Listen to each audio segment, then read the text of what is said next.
Hello friend आज भिडिओत आपलोके जानिबोलै पाब जे केनेকৈ award certificate बनवा है सार्टिफिकेट केनेকৈ बनाब पारिम आज भिडिओ चाई लक।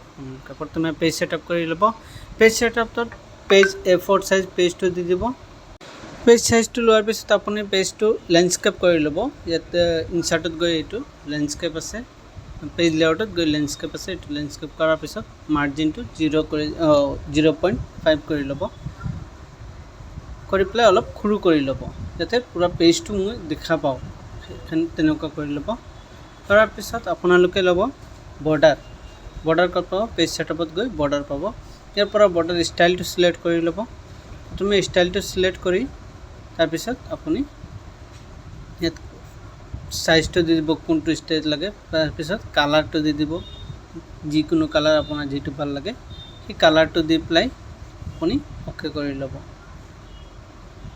ओके करार पिছত अपनी कि करिब लागिब एतिया लिखाটো स्टार्ट करिब लागिब कि लिखिब लागिब हे पेजत प्रथमते सार्टिफिकेट तो लिखिब लागिब সেই কাৰণে আমি কি কৰিব লাগিব প্ৰথম ওপৰত যেহেতু আছে তাহলে ওয়াটাৰটো লম ওয়াটাৰপটৰ পৰা একটা স্টাইল সিলেক্ট কৰি ইয়াত লিখাটো লিখি লব সাৰ্টিফিকেট বুলি লিখি লিব। সাৰ্টিফিকেট লিখাৰ পিছত ইয়াত ওকে কৰি দিব।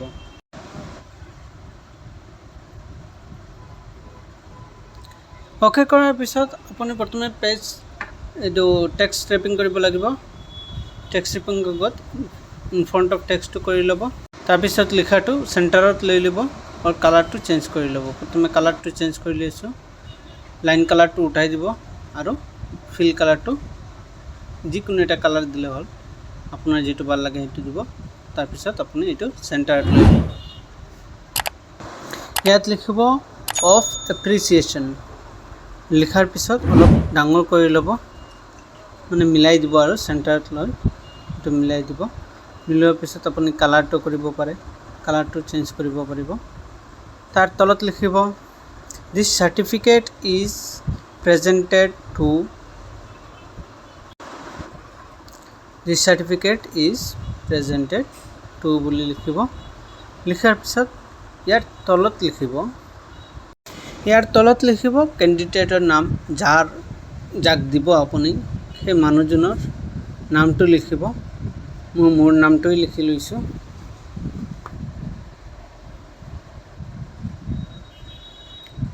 नाम तो हो गई लिखार कलर तो चेंज करिम प्रथम सिलेक्ट कर लम एटा लाइन क और लिखार कलर तो यार पर सिलेक्ट कर लम।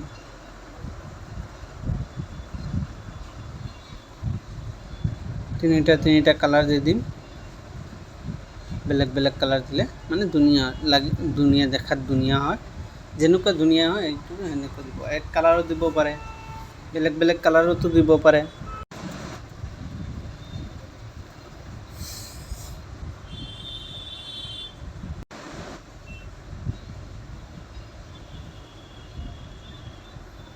और नाम तो मैं माने रेड दिसो जेहेतु हाइलाइट होवार कारणे माने देखात माने धुनियाको देखिबर कारणे मैं रेड कर दिसो और टेक्स्ट स्टाइल तो अलग चेंज कर दिसो चेंज करिले अलग धुनियाको माने शो हबो সেই कारणे टेक्स्ट स्टाइल तो चेंज कर दिसो।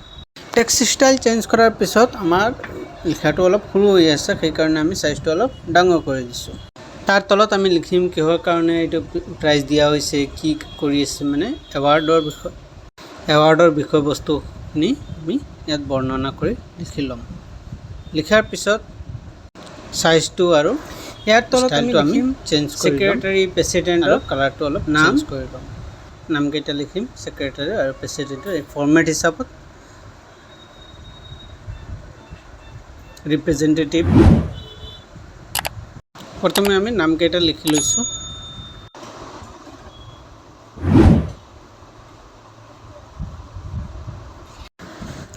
लेफ्ट साइडत आमी रिप्रेजेंटेटिव बुली लिखि लैसो।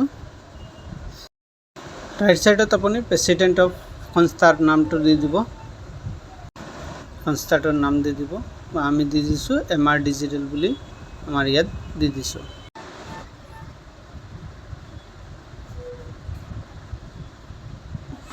जेहेतु सेकेंड और एट पेज आहि गई से कारण आम अलग মানে ছেটিং কৰিব লাগিব, অলপ কাট কৰি মানে কমাই দিব লাগিব। কমাই দিলে আপুনি ছেটিং হৈ যাব। এইটো ছেটিং কৰি ল'ব লাগিব, পেজৰ লগত একেবাৰে মিলাপ্ৰীতি কৰি ল'ব লাগিব। তাৰপিছত আমি লগোটো ইনচাৰ্ট কৰিম। লগোটো মাজত দি দিব, লগোটো মাজত দিব, নহ'লে ওপৰত দিব পাৰে। ওপৰতো দিলে অসুবিধা নাই, মাজত দিলেও অসুবিধা নাই।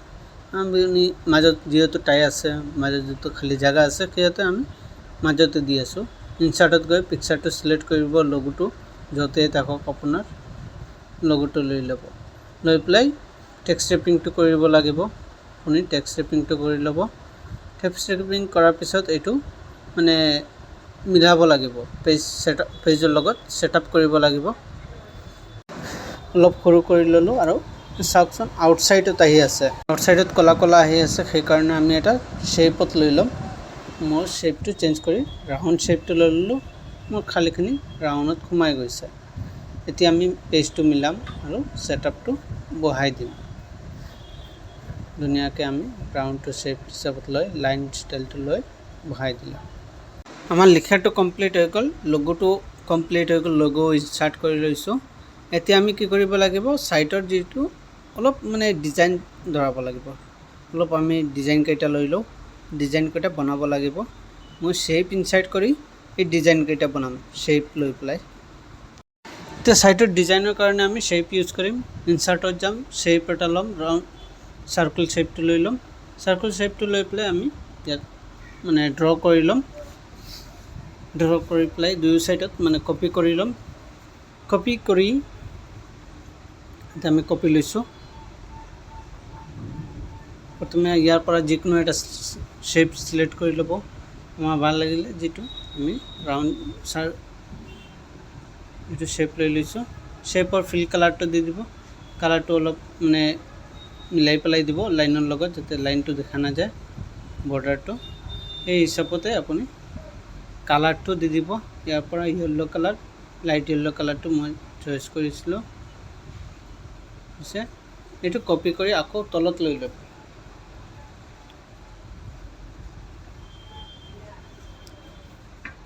কপি কৰিব, কপি Ctrl+C Ctrl+V মাৰিলেও হৈ যাব, বা কণ্ট্ৰল ধৰি পেলাই মানে তলপিনে খিচি দিলেও হৈ যাব। এইটো চিধা কৰি পেলাই এইটো লাইনত ওপৰত মিডিলত বহাই দিব, নহ'লে ধুনীয়াকৈ দেখা যাব। আৰু বৰ্ডাৰ কালাৰটো উঠাই দিব, ন' বৰ্ডাৰ বুলি ফিল কালাৰটো চেঞ্জ কৰি ল'ব।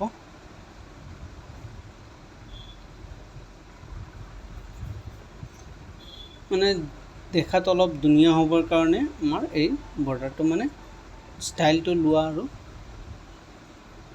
নৰ্মেল দিবও পাৰে, অসুবিধা নাই। মানে আপুনি এটা চাৰ্টিফিকেট হিচাপে মানে দেখাত অলপ ধুনীয়া, এৱাৰ্ড চাৰ্টিফিকেট হয়তো, সেইটো অলপ ডিজাইন কৰি বনাব লাগে।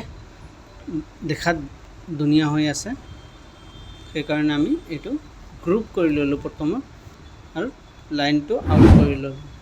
দুয়োটা লাইন একেলগত মিলি গৈছে। এতিয়া কপি কৰি তলত লৈ আহিম, সহজ হৈ যাব আমাৰ কাৰণে। এইটো ঘূৰাই দি দিম। ঘূৰাই দিলে মানে বস্তুটো অলপ সহজ হৈ যায়, মিলি যাব, সহজভাৱে মিলি যাব। হৈছে এইটো মিলাই পেলাই আকৌ কপি কৰি লওঁ। কপি কৰি তলত দিব লাগিবতো, দুটা লাইন দি আছোঁ সেইকাৰণে, আৰু এটা কপি কৰি ল'ম। আকৌ ওপৰটো কপি কৰি ল'ম। কপি কৰি লৈ পেলাই অলপ সৰু কৰি ল'ম। সৰু কৰি পেলাই মিলাই লৈ ল'ম। কালাৰটো অলপ চেঞ্জ কৰি দিম।